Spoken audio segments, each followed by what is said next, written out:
Most traders are going to take the break out of Friday's inside day or the regular session highs, or lows for that matter, and treat that like it's a genuine breakout.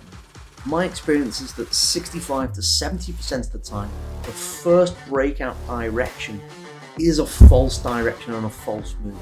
So here's how we're going to try and figure out what the best. So here's how to tell which one is for you. So which side is lying to? Again, another way of thinking about inside days is consolidation.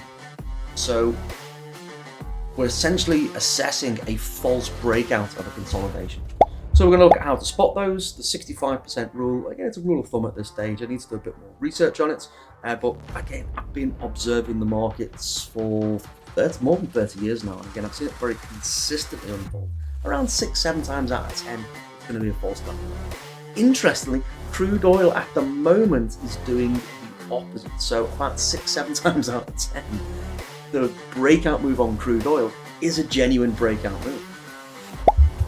So the first breakout of the inside, we've got lots of inside days, and I'm on the futures on the stock indexes, those 4 charts on the left. You can see that the day, which includes the pre-market on the Russell there, we can see that the high there has been breached.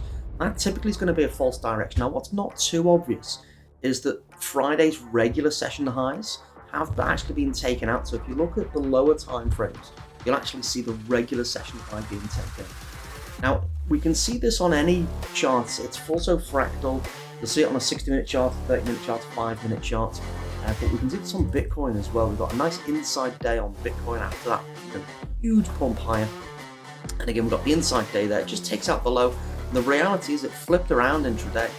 And we're probably going to see a continuation move develop on crypto. We can see that Friday consolidation on crude oil. There's lots of examples on crude oil in the last 20-30 days. There's very move inside day. And typically the side that it breaks is the breakout movement. So we've seen that breakout move happen overnight as I'm recording this on in Monday's pre-market from a break of Friday range. So ultimately these inside days, these consolidations, they act like a false break. Look at just keeping staying on the dailies on the indexes, we can see these consolidations just have these false breakouts in one direction, just flips out. Another way of thinking about it, it's like a liquidity sweep, to use the modern bullshit ICT phrase that everyone seems to have latched onto. I was looking at these back in sort of 2000, 2001, and it was just trying to interpret what I was reading about at the time and learning about, because I was still quite young in my trading career back then. And things like Edwards and McGee and from the 1950s technical analysis, the technical analysis books basically tell you, if you look at the older publications, say when there's a consolidation, place a buy order above, a sell order below, and you close your eyes and you kind of hope for the best. And whichever side breaks first, the other order becomes your stop loss. And that's pretty much how ranges are treated. So an inside bar is a type of consolidation. If you look at it on the lower time frame, you'll see that consolidation on a different time frame. That's all the inside bars, or how the inside bars, inside days are treated. So most retail traders place a buy order above, a sell order below, and the institutional traders know this. They're not looking at order book, they're not looking at market depth, they just know that there's probably liquidity that they can go and grab or sweep or run the stops. Is how I used to know this phenomenon back in Bernie Funding's time of the day. And you would see price get run up to one side of the range, the consolidation, the inside bar, grab that retail trader's stop loss, because all they want to do is fulfill an order book from their institutional level traders, and they're just looking to try and get the best possible average price. So it's nothing personal. They're just going to push price in one direction, push price in the other. Maybe they'll push it back and forth 3 or 4 times. That's generally what these consolidations are doing. They're just kind of unloading and loading up the order book. You'll hear phrases like accumulation or distribution, and you'll only ever know which one it is after the fact. But there's usually little clues, little footprints. Wyckoff talks about it as the spring, but essentially it's a false breakout. Price moves in one direction of the range, just peekaboos one side of it, and then quite quickly reverses and goes back on the other side. Again, I've spoken about these usually in the form of a break back in. I find that works well with me. So price attempts to break out and then breaks back into a consolidation. And these can be traded quite nicely.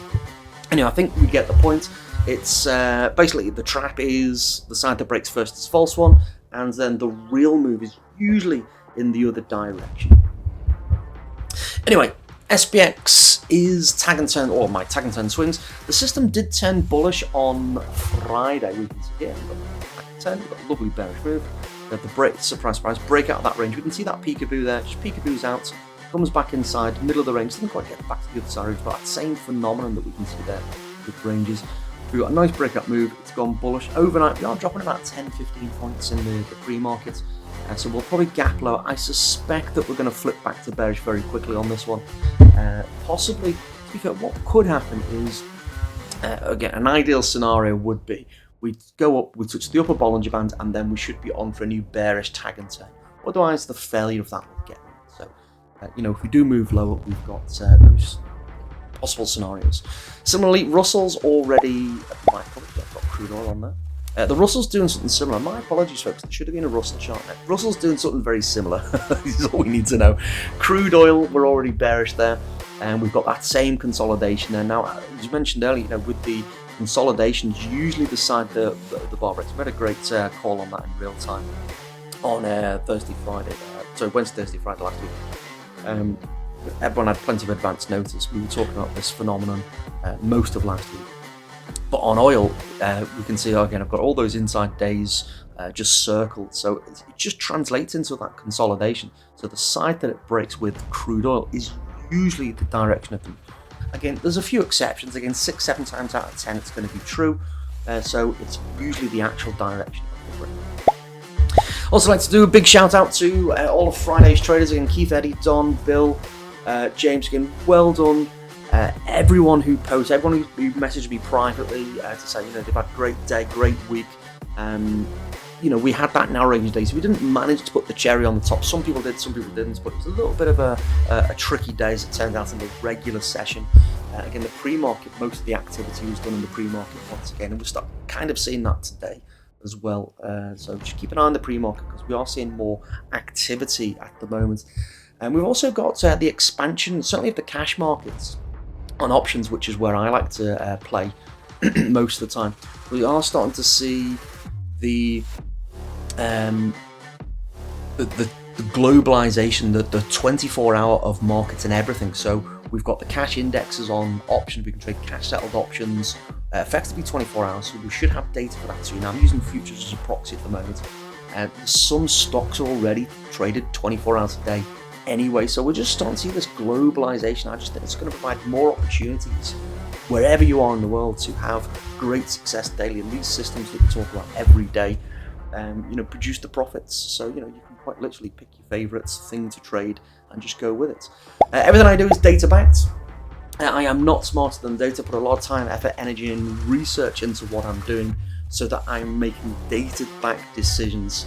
So yes, I am commenting on the markets, but all the commentary is based on data. These things statistically happen and have a statistical likelihood of happening again because I am not smarter than data. I want to disengage the brain so that I can make more money. So selfishly, I'm doing it for me first. As a byproduct of that, you get to ride the shirt tails and join me in that profitability. So if you want to learn how to collect morning income or collect weekly income and learn more about the systems that I'm talking about in these recordings, then go to andyvestor.com or click the link next to this video or in the description and I'll see you over there. And again, feel free to shoot me an email. I'm very responsive if you've got any questions or about what we're talking about today or in any of the other trainings and videos that I actually do. So that said, I'll see you on the next installment at the same time next time on Tuesday's video. So I'll see you tomorrow. Until next time, bye for now.